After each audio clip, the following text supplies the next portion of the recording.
Welcome to episode 33 of Weekly Rex. I'm Super Kryptonite Kyle with your indie reviews, here with Crimson Chris with your DC reviews. and Jules True with your Marvel reviews. Alright, let's get it started. Alright guys, it's me, Jules True, for the Marvel side of things. Starting with my quick picks, I have All New X-Men issue 19. Brian Michael Bendis lets the All New X-Men meet the Zealots, and it's really depressing and it's freaking awesome buying the singles. Next, I have Uncanny Avengers issue 14. Rick Remender can do no wrong with this title. Steve McNiven comes in with the art. 2 deaths happen in this book that may not matter later, but it's so awesome. Pick it up in the singles. Next, I have New Avengers issue 12. Infinity is finally over, folks. This is the epilogue. It was an incredible issue. You get to see where everyone's heading from this. Jonathan Hickman has set up a lot of stuff, and it's really awesome. Pick it up in the singles. And my favorite for the week, big frickin' shock. Last time you will ever hear me say this. Infinity, part 6 of 6, Jonathan Hickman, Jim Chang, was such an awesome issue. Loved everything about it. I don't want to tell you what happens, other than that it ends and doesn't end. It's Infinity. It literally sets up so much that the Marvel U can do with it. Marvel, don't you F this up. So much good can come from this. And then, I have an honorable mention. Avengers Arena ended this week. It was a great title, Dennis Hopeless. I hope to see more from you. But that's everything I have from this week, guys. Crimson, what do you got for me? Thank you, Jules. So I got a couple of reviews for you guys this week. I'm going to start it off with Catwoman issue 25. This is a 0-year issue, actually. So we get to see how Catwoman became to be Catwoman. It's not going to be for everybody. I'm going to say this. The art alone will carry this issue for you if you give any craps about Catwoman at all. That's what I think about that one. My next one coming up is Teen Titans issue 25. This is the origin of Kid Flash. It's actually pretty decent.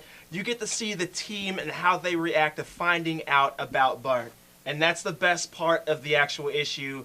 I recommend it in the trades. I'm sorry, not the trades, but I recommend it these singles just for the reaction of the other characters. I really enjoyed seeing that. I liked it a lot.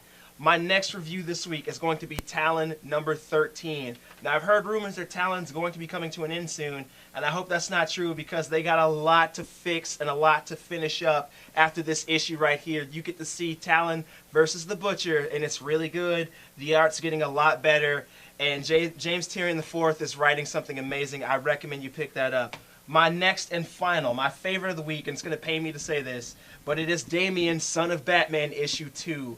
I am not a fan of Damian whatsoever, but this issue is actually really good. The only part that I completely hate, aside from it being Damian, is that he takes the mantle of the Bat for himself. He changes the costume so he kind of looks more like a noir detective, but he does some cool stuff with it, and you see him get his ass kicked. Those are my reviews for the week. Pick it up. Hey guys, I'm here with your indie reviews. The first book that I wanted to show you is called Promethea, written by the guy that does The Watchmen. Amazing. Also, the gentleman who does the artwork on this is working on The Sandman. He's also has worked on a bunch of other things. J.H. Williams III did the Batgirl series, or Batwoman series, I apologize.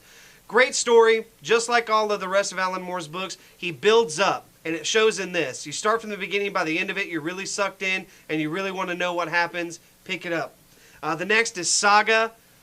A great book, great artwork. Overall, this entire thing is beautiful. It's absolutely beautiful. The storytelling, the artwork itself is just beautiful. My favorite is actually Black Science. Rick Remender, which Jules talked about, he is so good at telling a story, and the art in this is absolutely wonderful. The story in it is really good, and I can't wait to see how it goes because it feels to me like it's going to be a continuation of, if anyone's ever watched Lost in Space, that's kind of how it's going to be. Each book almost feels like an episode of what's going to happen in their misadventures.